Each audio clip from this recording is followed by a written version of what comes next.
So tonight I'm going to talk about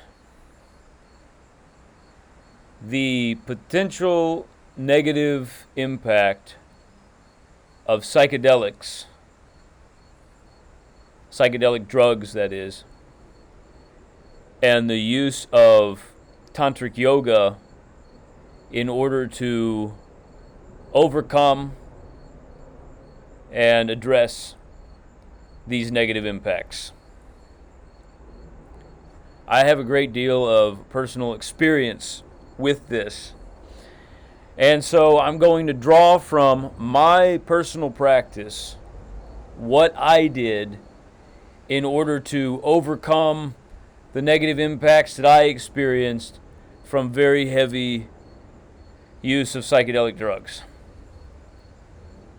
Now, before we begin, I want to introduce a concept, and that is the Hallucinogen Persisting Perception Disorder, or HPPD.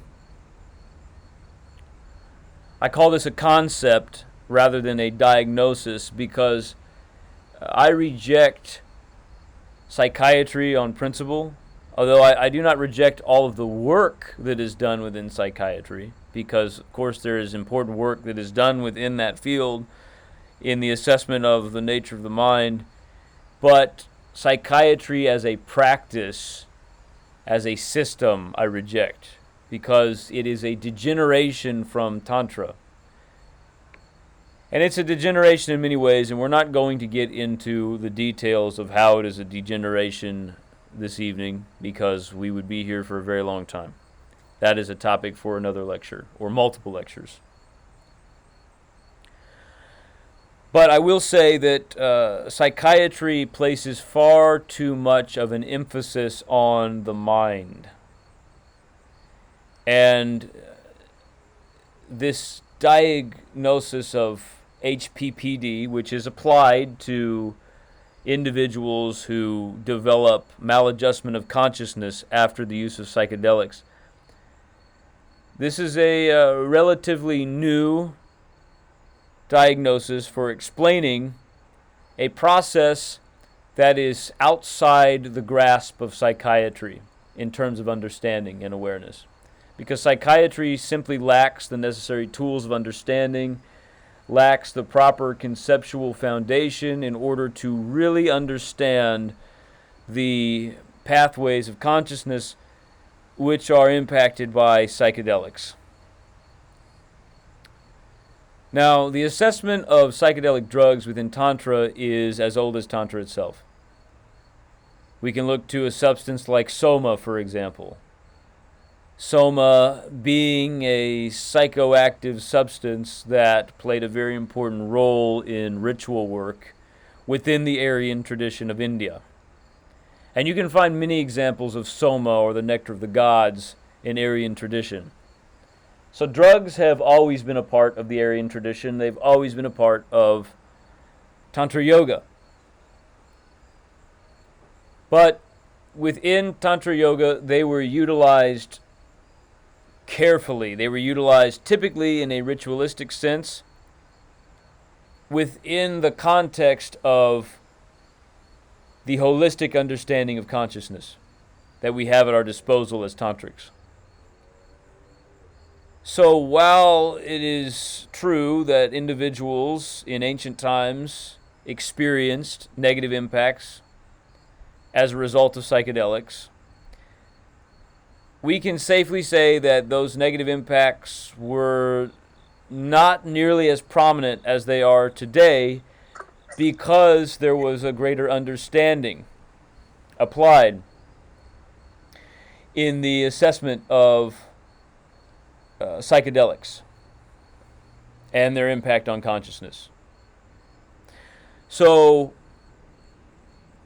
when we talk about HPPD, we're talking about the contemporary understanding of the impact of psychedelics on consciousness from the perspective of psychiatry. This is a far more complex issue than what has been presented by psychiatry. And psychiatry has a lot of catching up to do in comparison to something like Tantra in developing a functional understanding of how psychedelics impact not just the mind, but the physical body, the emotional center, and most importantly, spirit. Because the diagnosis of HPPD, and we're going to get into just exactly what HPPD is in a moment, but the diagnosis of HPPD is structured in such a way that it deals with the mental aspect of the impact of psychedelics and some of the physical effects. This diagnosis fails to recognize the spiritual significance of what is occurring with the use of psychedelics. Now, I understand firsthand the impact of psychedelics, not just on the mind, but on every aspect of the body, because as I said, I have had extensive experience with psychedelics. Now, I'm not going to go into great detail about my experience with psychedelics because that is irrelevant to the present discussion, but I will give some background to provide a foundation for certain nuanced discussion relating to the practices that I employed in order to address the negative effects of psychedelics. I do want to say, first off, before I explain my personal experience with psychedelics, that I do not believe that psychedelics or any other drug, or any other substance for that matter, or practice even, is inherently bad or good. The impact of a specific practice or substance on an individual's consciousness should be measured in terms of dharma. If the practice or the substance is dharmic for the individual, if it offers power or a pathway to power, then it may be considered good.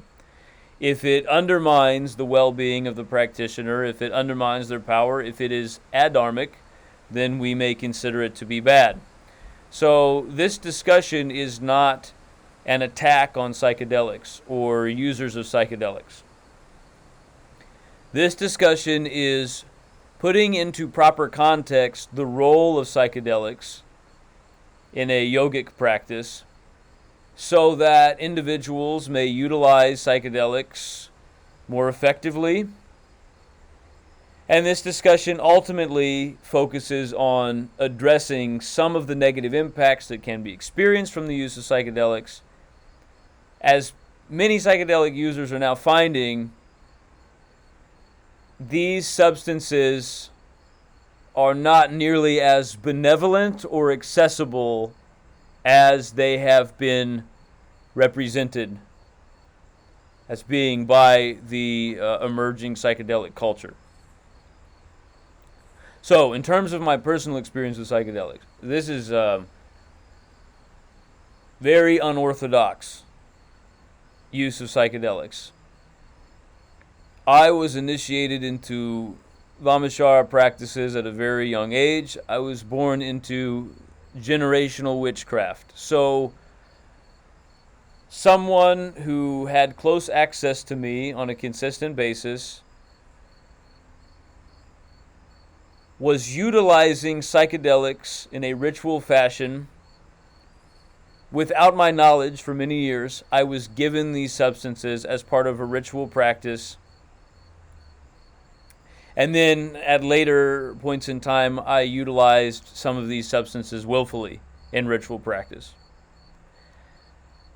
Now, some of these substances were given to me in pill form.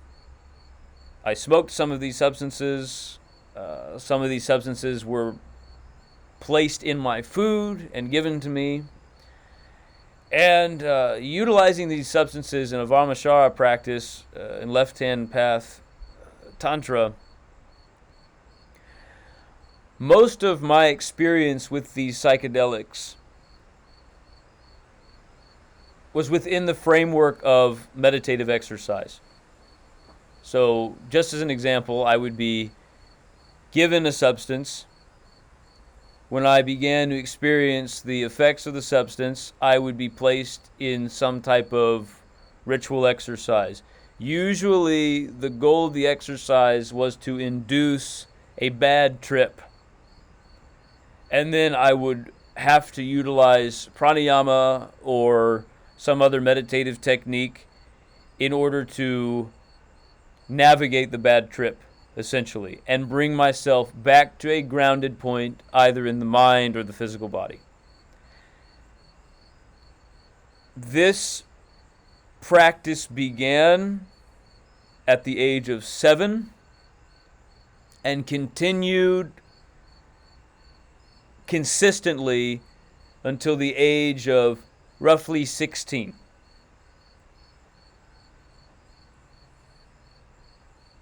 I had sporadic interaction with the ritual use of psychedelics for another 4 years or so, at which point I halted the use of psychedelics and began a very intensive ascetic practice in order to address the negative impacts of these substances. So now that I've established some background, and by the way, I should also mention that I developed very severe reactions, and I'm going to get into the extent of this in just a moment, but I developed very severe reactions to these psychedelics, and I have had major physical impacts as well. I'll be discussing these at length, but it is important to understand that my experience with psychedelics was very trying.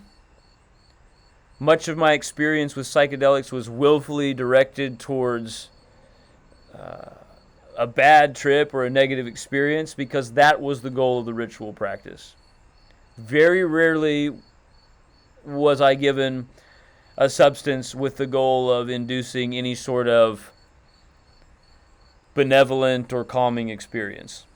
So I want to make that very clear, that my experience with psychedelics is not typical. With that being said, studies into HPPD, population studies, have shown that over half of users of psychedelics have experienced some symptoms of HPPD. Now, these studies are in their early stages because not much is known about HPPD.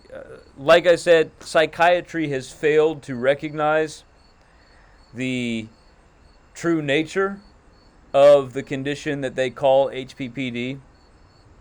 And really, this diagnosis is a blanket term that fails to recognize the variety of expression that we find in the alteration of consciousness through the use of substances. So you can utilize a substance like LSD, for example, with full intention of having a good trip, and you can have a good trip. And you can take a relatively low dose of LSD, and you can still end up with HPPD symptoms. You can end up with HPPD symptoms even from something as benign as cannabis. It really is dependent upon the consciousness of the individual, and that's something that must be understood. The fact that there is no uniformity to the way that individuals respond to psychedelics. This is an issue of dharma. We can't treat this as a generalized phenomenon. We have to recognize that there are some individuals who can drop acid for years and never have any sort of negative consequence whatsoever. And there are other individuals who can smoke one joint and it will ruin them for the rest of their lives. So we have to recognize this, that the way that people respond to psychedelics, it's dharmic. There are some people who can turn that poison into medicine very easily. There are some people who are hardly even affected by psychedelics. There are others who will have a life-altering transformation immediately. This talk is directed towards those people who have utilized psychedelics, have had some negative impact, have developed these symptoms which are now being associated with what psychiatry calls HPPD, and they are seeking a solution. They're seeking a means of overcoming the negative impact of their use of these substances. Now, they won't find a solution from psychiatry. Psychiatry does not know how to address HPPD. The diagnosis of HPPD is included in the DSM, but there are no strongly supported treatment methods for HPPD. There is so little understanding, so little awareness of the depth of consciousness within psychiatry, they cannot even begin to understand how to fix the problems that result from consciousness alteration through psychedelics. So let's jump into an exploration of what HPPD is, the specific symptoms that are associated with HPPD, how they relate to Tantra yoga, how they relate to consciousness, and then we will discuss some of the specific methods that I utilized in my practice in order to overcome these symptoms. Okay, so let's start with micropsia and macropsia. So, micropsia is the perception of things in your environment as being smaller than they actually are. And macropsia is seeing things as larger than they actually are. I experienced this symptom firsthand. This is a very common symptom of HPPD. If you think about Alice in Wonderland, Alice with the eat me and drink me potions, where she grows really large in a room or gets really small in a room. That's kind of what these symptoms feel like. I remember on multiple occasions I would be laying in bed and I would see the doorway of the room expand, get very large, or it would shrink. Now, I have to be clear that I was experiencing these symptoms long after I had halted any use of psychedelics. And that's the key feature of HPPD. These symptoms continue after you have halted the consumption of the substances. That's what makes it a persisting problem. This used to be called acid flashbacks, but now we have this term HPPD. Well, let me make it clear that I have not been diagnosed with HPPD. I don't believe in psychiatry. I don't support psychiatry, so I will not see a psychiatrist. I don't have the symptoms of HPPD anymore anyways, so there's no need for me to see a psychiatrist for this or anything else. But I do not have an official diagnosis of HPPD. I can only say that I have experienced these symptoms which are associated with HPPD.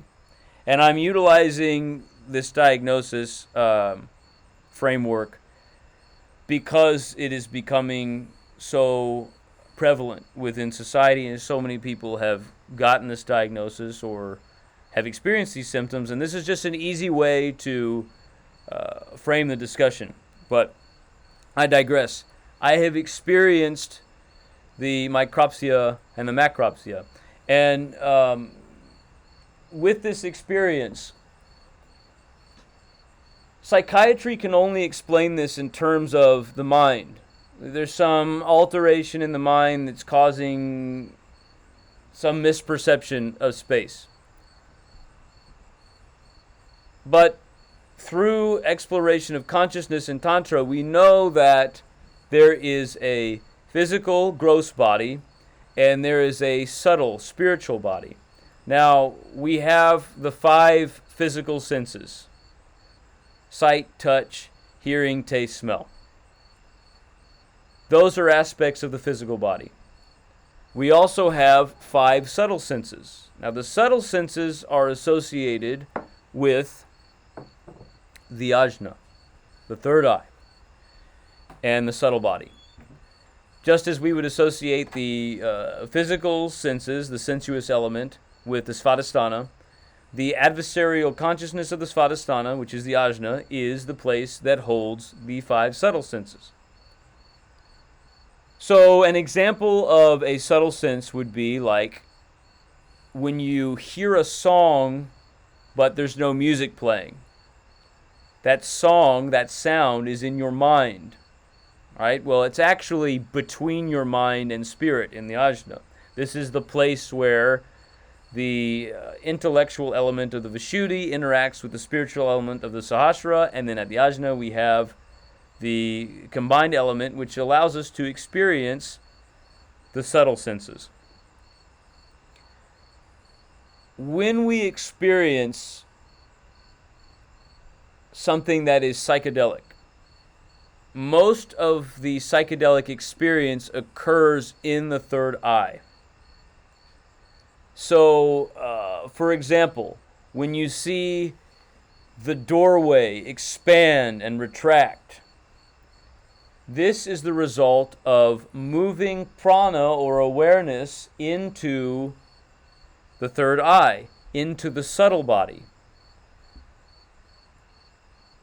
This is quite a shocking experience for most people, because most people spend the majority of their time on this plane of existence operating from the physical body as the foundation of experiencing consciousness. Through meditative exercises in Tantra, you can train yourself to shift your awareness primarily to the subtle body. So when you do this, you're shifting to a mirror of your physical body. But it is a contemplative expression of what we see in the physical. So you have the shape of a body, you have the general idea of a body, and you have these subtle senses. But it is contemplative. It is not bound to the laws of the natural order. So when you shift into the subtle body as your primary vehicle for understanding the world around you, for exploring the cosmos, your awareness shifts into what we call subtle space. Subtle space differs from natural space. Natural space is the material foundation that scientists study, and they say this is all that exists, is the natural world. But there is this other world, this place between dimensions that we call subtle space. And within subtle space, you can have alterations of your environment that seem to defy the laws of the physical universe, because subtle space operates on different rules from physical space. When you are in subtle space, you are able to perceive things with greater fluidity. This is why, elementally speaking, we associate the third eye with mist, mystification. We are moving from the airiness of the mind towards the deep waters of the spirit. So the things that you experience within subtle space, operating from the subtle body, they are mystical experiences. And they are not just occurring in the mind. The mind is the matrix. It is the grounding force of contemplation that allows you to construct a framework of understanding so that you can interpret what occurs within the spiritual realm. When these two things interact, as I said, they meet at the third eye. And so what occurs with intense psychedelic experience is you're removing yourself from your grounding in the mind. I liken it to when you're a kid and you're in a swimming pool. The waters of the pool, that represents the spirit, what we would find at the Sahasrara. And the grounding point, the mind, that is the floor of the pool. So as you are walking towards the deep end, you can keep your head above the water because you're at that grounding point in the Vishuddhi, in the mind. But as you get closer to the deep end, it's harder to keep your head above water. And you're on your tiptoes, and you're jumping up, and you're trying to keep yourself above water. And then eventually, you slip, and you lose your grounding in the mind, and then you fall into the deep water. There is a tipping point, and the tipping point is at the ajna. On one side of the ajna, we have a deeper rootedness in the mind. This is what we would associate in astrology with Gemini. This is the dream space. This is an area where the mind is dominant in the relationship with subtle space. At some point, if you venture far enough into the deep end, you will go over the edge. And this is when you reach the deep waters. And this is what we associate in astrology and Tantric astrology with the Cancerian element. So you slip and you lose your footing. And this is when you can have the really intense, mind-melting, psychedelic experiences. When you fall off into the deep end. And that's when things stop making sense. So if you're experiencing something like the doorway shrinking and expanding, and it seems to defy your understanding of the laws of physical reality, that's because you've moved into a new plane of consciousness. You are existing between worlds. You have one foot in our physical reality and another foot in a separate plane. These substances, psychedelics, they act as a quick portal to other dimensions of consciousness. And when you enter these other dimensions of consciousness, the rules change. Things become far more flexible, far more fluid. So, once you lose that grounding, if you don't have the proper framework of understanding for interpreting this experience, you're really at the mercy of whatever influence is introduced. And these influences can come from the physical environment, but they can also come from the spirit realm.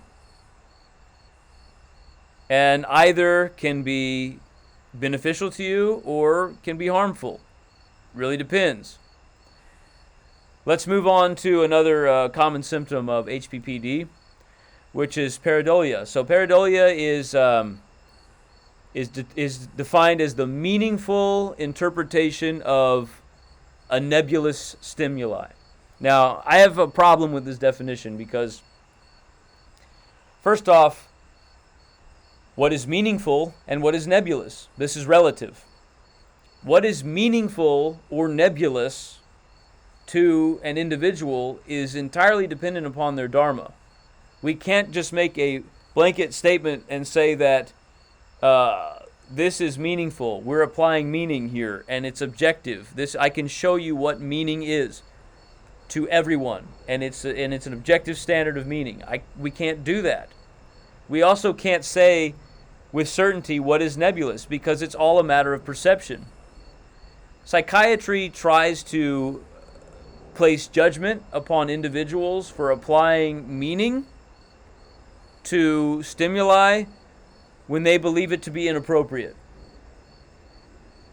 Now, of course, within a certain framework of understanding, you can define parameters of that which is meaningful versus that which is not meaningful, or that which is nebulous versus that which is solid. You can do that. But that is not what they're doing in psychiatry. They are just placing an umbrella definition on everyone, on every experience. So, pareidolia, what is this? Well, in terms of Tantra, when we have an experience where, let's say, for example, you see a brick wall and a human face appears in the brick wall. Well, in psychiatry, they would just call that pareidolia, and they would write it off as just a hallucination. It's an illusion. There is no meaningful reality to this experience. But in Tantra, we recognize that this experience can either come from imagination, which is an area that is associated with dream space in the Gemini. This is when the mind is dominant in the third eye. Or it can come from an actual spiritual manifestation. And this is when the spirit is dominant in the third eye. So it's a matter of weighing between the Gemini element on one side and the Cancerian element on the other. If the Gemini element, dream space, is dominant, then we would say that this person is just imagining what they are seeing. And so this is the mind taking spiritual resources, spiritual elements, prana, and crafting an illusion. But if the spiritual element is present, then yes, you can have an actual manifestation of something that is spiritual, that is outside of the mind, that is outside of the self. And so within Tantra Yoga, we apply certain exercises in order to be able to identify the difference between what is of a Gemini nature versus what is of a Cancerian nature, what is mind-oriented or what is spirit-oriented.